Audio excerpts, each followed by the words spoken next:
Hi, Brad. Hey. First of all, please introduce yourself. I am Brad Newman. I am an American adult film actor, and I love what I do. Good. Next one. When and why did you start to working for Take a Home Show? So about a year ago, here, I was working out on a Sunday, and I saw Nicolette Shea. She's one of the Brazzers girls. And she was obviously Nicolette Shea because she looks so unique. She's 6 foot blonde, just like a unicorn, like an energy field that you cannot deny is real. And I was kind of blown back a little bit. I came here to become an actor, like a mainstream actor. I wanted to get on like Game of Thrones or like Lord of the Rings or something like that I thought I could do. So I ran into her here, and I ended up introducing myself to her, and we went right over here and got food. And she asked me if I could give her a ride back to her hotel, and I spent the night with her. And she was like, I think you can be one of the top guys. Whoa. Yeah, so I was like, well, if you think so, I always kind of thought so too. You know, I got to thinking, you know, what would I do if money was no object? And this is like what I really love to do. I really love women. I love to make them happy. And so I met with an agent. She called the next day for like 3 hours, and he kind of laid it all out. And I figured I could, you know, not have to worry about money anymore. I could support my mother doing this. I could do something I love to do. So I thought, if I didn't do this in 20 years, I would wonder what might have happened if I had. So I didn't want to live with that, you know. So I just jumped in and took the chance. She's amazing. Amazing. She's amazing. Very intimidating too, because she's so strong of a personality. She's very confident, and she's just she's intimidating because she's like 6'2" in heels. You know, she's a big girl. So all that energy and beauty is just a lot to handle. But I figured if I could handle that, you know, I could handle about anything. Okay, next one. How many pole video have you taken so far? So my first scene was May 31st last year, and today's what, May 7th, I believe? So I'm almost a year in, and I've performed with around 175 girls. Wow. I would say probably like 120 scenes. Just 1 year, right? Yeah, because I've had threesomes. I've had 3 girls 2 times before, and you know, I stopped counting around 95, and that was back in December, but I kind of keep like a loose count, you know. So I've performed with the same girl twice, about 20 times, and it's been quite difficult when you don't have a chemistry with the girl, because you have to do all vast arrays of different types of girls. So yeah, I would say probably about 120, 140. Next one. Who is the most impressive actors you have worked before? So do you mean by acting or performing? Performing. Okay.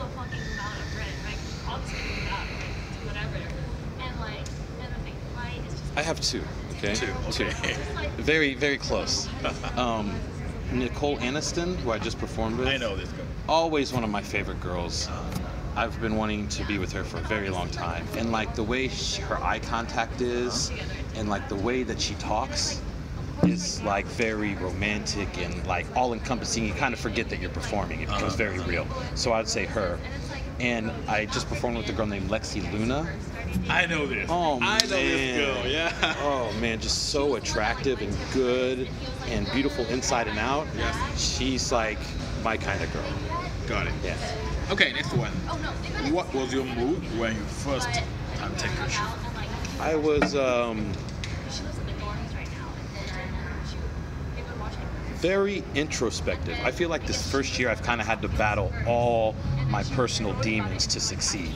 You know, and at first it was like a confidence thing, because you don't know if you can really do it until you do it. You know, you always think that you can, but when the lights are on and people are watching and the camera's rolling, it's a lot to handle. You know, you can easily freak out, and sometimes that happens, you know, especially if the girl is like a big name.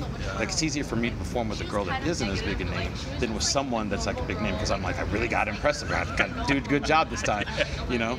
So I would say it was a confidence thing at first, but once you get through the first couple scenes and you figure you can do it, you make it through the stress, then it's more about learning how to relax, focus, and technique. There's a lot of technique in the way you move your body so the camera can see the insertion, and so you can keep a steady flow. So a lot of times it's like you're hula hooping instead of going straight on, just so the camera can see what's happening. You know? Do you feel nervous the first time? Yeah, I was sweating everywhere. I could see the sweat flying up. Wow. Yeah. But it was tough. There was like 6 extras watching, so there was a lot of people on set, you know, and that's not a very natural environment. And it was in the kitchen, on the floor, and on the counter. So that's been one of the biggest difficulties, is being able to perform on anything. I got it. You know, you're not always in a bed. Yeah, I know. Yeah. I got it. Okay, next one. Who is the actress you most expect to cooperate with? I need help. Yeah. That's a very good question. I really like Brandy Love. She's like one of my top 3 all-time favorite girls. Oh, you say 3 off? So tell me all of this. She's one of my top 3 favorites of all time. She just, I don't know, she has a very good energy about her, and everything physically I like about her. She's very mature, and she knows what she likes and what she wants. So I would say she's probably up there. Also, there's this girl named Gia DeMarco. She just made a comeback. She was a performer a couple years ago, and I really had a thing for her. So I think I will have a very good chemistry with her. Yeah. Maybe you will have a chance. Maybe. And Abigail Mack. I know. Yeah. She's so famous, you know. Yeah. She's very famous, no matter in China or in America. Okay. She's very famous. Cool. Yeah. I just started following her, and she started following me on Twitter, and we're kind of sending messages. So hopefully, Abigail, it happens soon. She will see this. Hopefully. Okay, next one. Do you have any hobbies? I do. I do a lot of yoga. I feel like it helps me calm the mind. Most of my training, what I do is not to become in better shape, but to callous the mind, so that when things become difficult, I can handle the stress. I can stay calm. I'm trying to merge, you know, the physical with the mental. You know, so I read a lot, but not as much as I used to. I was really big into religion in college. I started studying a lot of religions. I was raised Christian, but I figured if I was raised in India, I'd probably be Hindu, and if I was raised in China, I'd probably be Buddhist. And why do people believe what they believe? And through like studying religion, I came upon Zen, and I found that Zen, being like the mix of Taoism and Buddhism, has really been the most self-evident and fundamental of all the religious teachings that I've learned. So I listen to Alan Watts every night before I go to bed. He's my favorite. I guess he was the first English-speaking Zen master. You know, and I tried to kind of implement those ideas and philosophies in my own life. So that's probably my biggest hobby. I like to watch movies, and, you know, I like to go out with girls and stuff, but right now I've been really focused on making myself the best that I can be at this, because I really want to put the right foot forward for the world in this kind of genre. You know, I feel like now a lot of young people are getting their sexual education from this. So I feel like, in a way, I'm responsible to try and educate people the right way. So that's why I really don't try to do anything that I'm not comfortable with or that I'm not into, just because I don't want to put the wrong image out for the world, you know? Do you like football? I do. I play team? The Colts. Colts? Yeah. So you like Andrew Luck? Oh, he's my favorite. You know, my phone screen is Andrew Luck. I saw that. Yeah, you saw that? I saw that. Yeah. Okay. I was raised in Indiana. Oh. So actually, before I did this, I was a mainstream actor, and I did a commercial with Peyton Manning back in Indiana. Peyton Manning? Yeah. Wow. Yeah. Next one. What's your dream? My dream would be to travel the globe and to find girls that are beautiful and would like to do this but haven't had the opportunity to. You know, I would like to do productions that are like international, not just in America, and I would like to bring more people into the industry, especially women. I would like to make content too that is enjoyed more by women, that's more female focused, because I feel like it's been such a male-dominated industry, and with like the female empowerment movement, I feel like we have an opportunity now to, you know, create art and in this for everybody instead of just for men. So Every day. It's a great dream. And Yeah. you know, like, in advance, China is a good place. yeah, you know, I've actually been falling in love with Asian culture. I listen to a lot of music from Ryuichi Sakamoto, and I'm really into Miyazaki, who does the Studio Ghibli anime. And you know, I watched Crazy Rich Asians. I accidentally cried at the end. I didn't even mean to. It was a very good movie. And I feel like part of my journey is going to be to travel China, to travel Japan, you know, probably like Indonesia area too as well. I feel like there's so much culture that we're not privy to here in America, but is wonderful. So I hope I get the opportunity to do that. Okay, next one. If there is a job offer from China, what kind of work you most want to get? Which I did, obviously, it still really sucked. Because, like, there was just so much drama. That's a good question. All this stuff. I still, like, Maybe over, if I could have any job, I would like to run like, their schedules all over the place. in China. Sometimes get choose I would like to run really, if you don't a get company certain that's time, similar set to up time, you know? Pornhub And then I or had to Brazzers. research and, like, work It's and my dream. Yeah. You know, it's my dream. Yeah, that would be really cool if I could do that and make like a whole industry for people in China. It's funny to me that we're able to watch people kill each other all the time on television, but you can't watch two people make love to each other.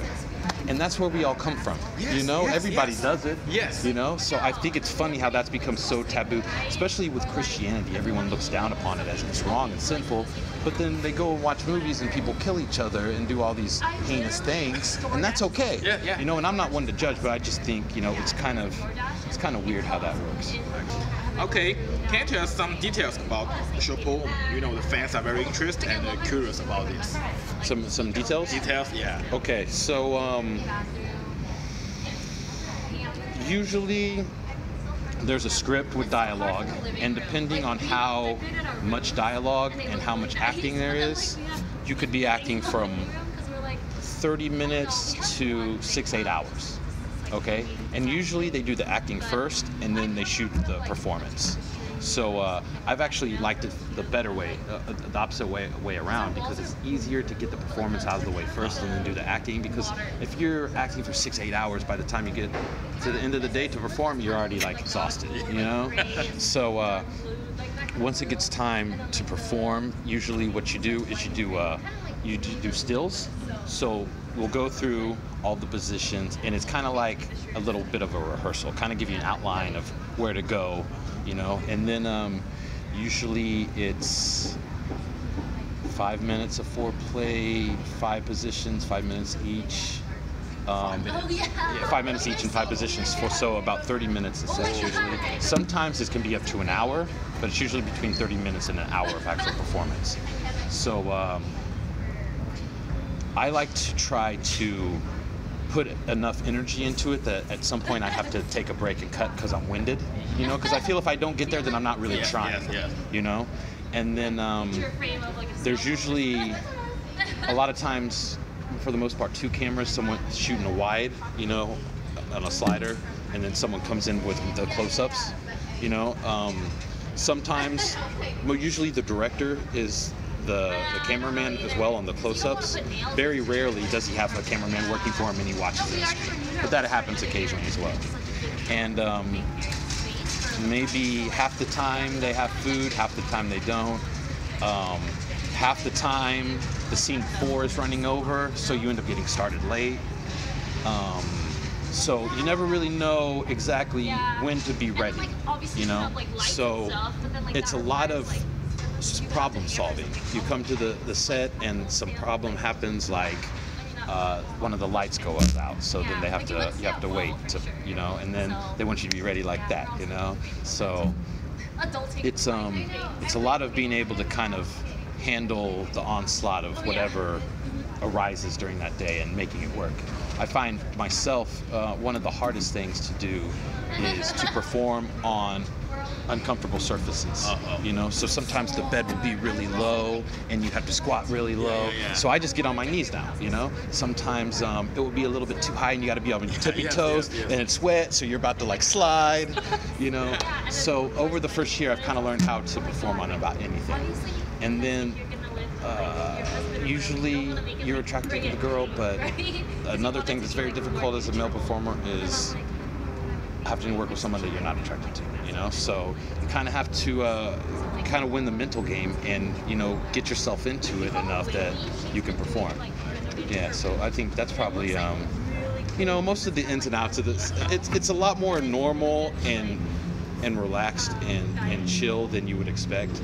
I found that people in this business are very professional, and that's how they stay in the business, because it's easy to kind of fly by night, you know, and work your way out of the business. The people that work a long time are usually good people. It's like you can't really perform well if you do drugs, you know. It just you can't take the toll on your body, you know. You can't take you won't be able to perform all the time, you know. And I found that, like, there's never any of that on set. People are never drinking alcohol and stuff, and it's very very professional. Yeah.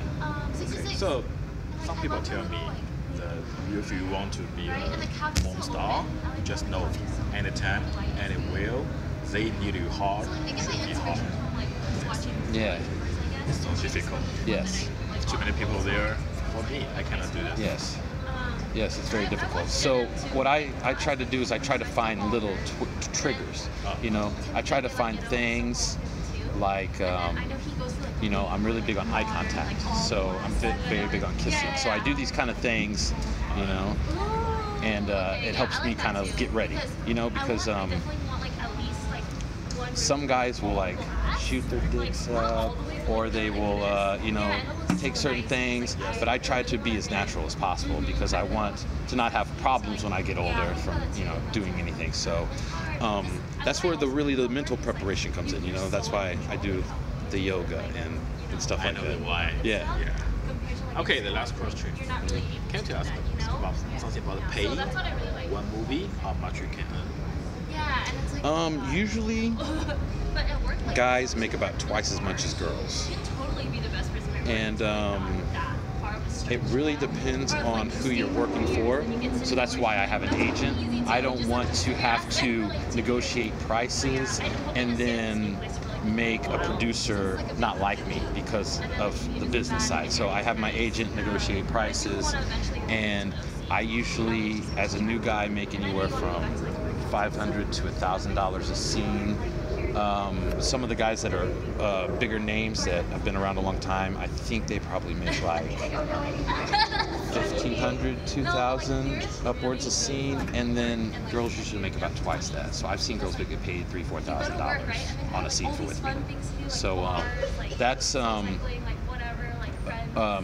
mainly for the work that you do, and then most performers put out their own material via, like, OnlyFans. Like, I have OnlyFans.com/BradNewman, and I will meet with girls that are in the business, and we'll shoot content, and then I'll put up my own personal stuff there. It's a little bit more amateur and raw, but that's kind of a secondary income, you know, and that pays most of my bills on a monthly, you know, day in and day out. So there's, like, kind of two ways to monetize now. You know, I've even partnered up with Pornhub, where I get 5% of the money they get from advertisements for my views. So that's been another, you know, avenue of income. So it's nice being able to kind of diversify and not have to just rely on scenes, you know, because the last thing you want to do in this business is become desperate, you know, because I feel like that will show in your performance, you know, when you're acting. Actually, it's less than we thought. Yeah. Well, I guess it was more like that back before all the tube sites came out, back around 07 and 08. But I also have heard that when that happened, it sunk all the very illegitimate companies that didn't do as reputable business and were a little bit more shady. So the business became better and more professional because of it, but a lot of the money was lost because everyone can get it for free now online, you know. Yeah, so I feel like that's about to start changing, though. I feel like with technology, you know, there's more ways to make money now, and I feel like that over the next 10 years that our revenue is going to probably double. You know, I feel like as a male performer being new, I expect my income to double every year because there's also other ways to make money in this business. Like Nicolette Shea, she makes, I think she said somewhere like 20 grand a month on Snapchat, and then 20 grand a month on Instagram, and like 20 grand a month on OnlyFans, you know? Oh, yeah. So when you become like a superstar, you know, it's very easy to monetize in ways like making appearances at places and stuff like that.